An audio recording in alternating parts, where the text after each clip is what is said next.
আমি আমাদের চরকল গ্রামে আমাদের নদীর ধারের কেন্দ্রীয় গরুস্থানের গেট হচ্ছে এটা ট্রাক্টর আইসি মাইরি ভাঙ্গি দেয়।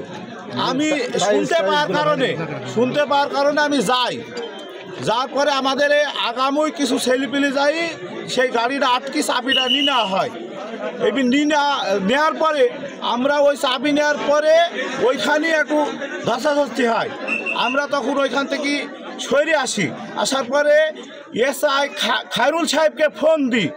উনি আসতে করে দীর্ঘ 1-1.5 ঘন্টা পার করে ফেলে, যার কারণে ওইখানে যে দোকানে আমরা বসেছিলাম তা সেই মেকার, ওর নাম হচ্ছে জান্নাত মেকার, ওই মেকার আইসি এই ঘটনাটা ঘটে ফেলে। আমার দোকানে কি এই বলে আইসি আমরা যে কজন ছিলাম সবাইকে হাতুড় দিয়ে মারপিট শুরু করে, বেশ 7-8 জন আইসি।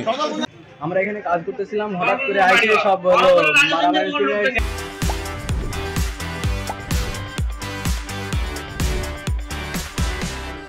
পরে আমরা মনে করেন আমাদের হাতে সব পিস্তল রামদা সব অনেক কিছু আছে, আর আমরা দেখে সব পালাই গেছি। পরে সব দোকান সব ভাঙচুর করছে, সবকিছু লুটপাট করে নিয়ে গেছে। এখানে ঘরের ভিতরে ফ্রিজ এগুলো সব ছিল, এগুলো সব নিয়ে গেছে। ক্যামেরা সব কিছু ভেঙে দিয়েছে, সব নিয়ে চলে গেছে। এটা আপনার চরগল ভূমিকা করছে, কম করে 50-60 জনের উপরে হবে। আমরা আসছি এই জন্য ঘরে তুলি সব লোক কিনে চলে গেছে, বুঝছেন? আমরা ওই লোককে হিসাব দেবো না এই জন্য। সেখানে মারামারির ঘটনা ঘটে, সেখানে আমরা তাৎক্ষণিকভাবে আমাদের ক্যাম্প এবং আমাদের স্থানীয় থানা পুলিশ সহ যৌথ বাহিনীর লোকজন আমরা উপস্থিত হয়েছি।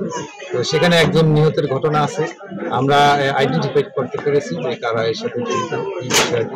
তো আমাদের এখানে যারা পুলিশের সদস্য সহ অন্যান্য আইন শৃঙ্খলা বাহিনী উপস্থিত আছেন, আমাদের আইনানুগ কার্যক্রম অব্যাহত আছে। ধরার জন্য আমাদের অভিযান বিভিন্ন গ্রুপে ডিবি সহ আমাদের পুলিশ সুপার মহোদয়ের নির্দেশনা সহ আমরা জেলা পুলিশ সহ আইন শৃঙ্খলা বাহিনী তৎপর আছি। এখানে এখন আমরা আশা করছি যারা এই ঘটনার সাথে জড়িত শীঘ্রই অ্যারেস্ট